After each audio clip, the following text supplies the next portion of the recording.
بڑا اہم ایک اکنامک ایشو ہے، اس پہ بات کرنی ہے، وقت میرے پاس کم ہے، لیکن شازیہ مری صاحبہ جلدی سے ذرا یہ بتا دیں کہ یہ جو کراچی میں بائی الیکشن ہو رہا ہے NA 249 میں، یہاں پر ANP نے مسلم لیگ نون کی حمایت کر دی ہے، جبکہ ایک عام تاثر تھا کہ ANP اور پیپلز پارٹی جو ہیں وہ زیادہ قریب ہیں.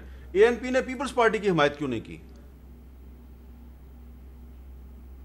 دیکھیں، ہر جماعت کے اپنے سیاسی فیصلے ہوتے ہیں تو وہ جماعت بہتر اس کو ایکسپلین کر سکتی ہے. آپ نے بریک پہ جانے سے پہلے چند ایک باتیں کی تھی اور شبلی فراز صاحب نے کچھ باتیں کی تھی. شبلی فراز صاحب کی باتوں سے تو یوں لگتا ہے کہ شاید پاکستان کے اندر صرف سیاسی جماعتیں کام کرتی رہی ہیں اور ان کی وجہ سے تمام پریشانیاں ہیں.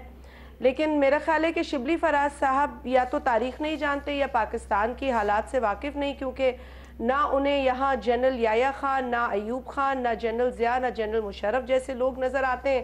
اور اگر ان کو یہ تمام چیزیں نہیں پتہ تو میں ہی انہیں یہ ایڈوائز دوں گی کہ بڑے عظیم شاعر ہیں پاکستان کے بلکہ اس خطے کے، ان کی ایک نظم پیشاور قاتلو تم سپاہی نہیں پڑھ لیجئے گا. اور اگر پھر بھی سمجھ نہیں آئے تو ہم دیکھیں گے فیض احمد فیض صاحب. شازیہ مری صاحبہ، آپ کے پاس آرگومنٹ ہوتے نہیں ہیں تو آپ میرے والد صاحب کے پاس جاتے ہیں. میں نے ایک یہ آپ کو بڑا افسوسناک آپ کی اچھا چلیں نہیں، یہ ایسی فضول باتیں کرتی ہیں.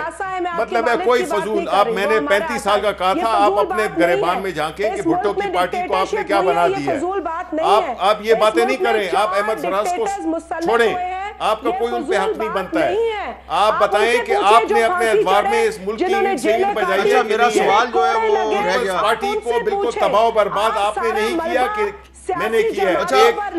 ایک جو ہے تو ایک دیکھیں آپ جو ہے تو ایک ضلعی ایک علاقائی جماعت بنا دیا آپ نے. ایک منٹ آپ دونوں پلیز خاموش ہو جائیں. مجھے ذرا اکنامک ایشو پہ بات کر لینے دیں. مجھے ذرا اکنامک ایشو پہ بات کر لینے دیں. دیکھیں یہ کتنی مشکل ہوتی ہے. یہ سیاستدان جب ایک دوسرے پہ اٹیک کرتے ہیں تو اصل ایشو سے ہٹ جاتے ہیں بالکل. لیکن میرے پاس تھوڑا سا وقت ہے. دیکھیں وزیر خزانہ حماد اظہر صاحب، انہوں نے ایک ٹویٹ میں یہ کہا کہ Pakistan economy will this year grow at a faster rate than earlier forecasts. اور انہوں نے کہا جی کہ گروتھ ریٹ میں ایکسیڈ 4 پر اینم، یعنی 4% پر اینم تک چلا جائے گا. لیکن دوسری طرف عالمی مالیاتی ادارے کیا کہہ رہے ہیں کہ اسٹیٹ بینک کہہ رہا ہے کہ یہ 3% تک رہے گا گروتھ ریٹ. IMF کہہ رہا ہے کہ 2021 تک جو گروتھ ریٹ ہے یہ 1.5% پہ ہوگا اور ورلڈ بینک کہہ رہا ہے کہ 1.3% تک ہوگا.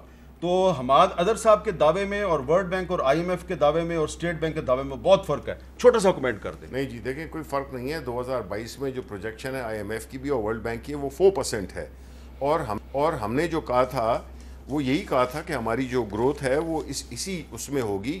جو ہماری پروجیکشنز ہیں وہ یہی ہیں، ابھی بھی یہی ہیں. لیکن اس کو سپلیمنٹ کیا ہے ورلڈ بینک اور IMF نے کہ جو اگلا سال ہوگا اس میں ہماری گروتھ 4% ہوگی. 4% ہوگی. چلیں اللہ کرے اتنی ہو. بہت بہت شکریہ آپ تینوں کا. لیکن بہرحال فی الحال حماد اظہر صاحب اور ورلڈ بینک اور IMF کے جو دعوے ہیں کے بارے میں متضاد ہیں. یہ کوئی اچھا سائن نہیں ہے. اللہ حافظ.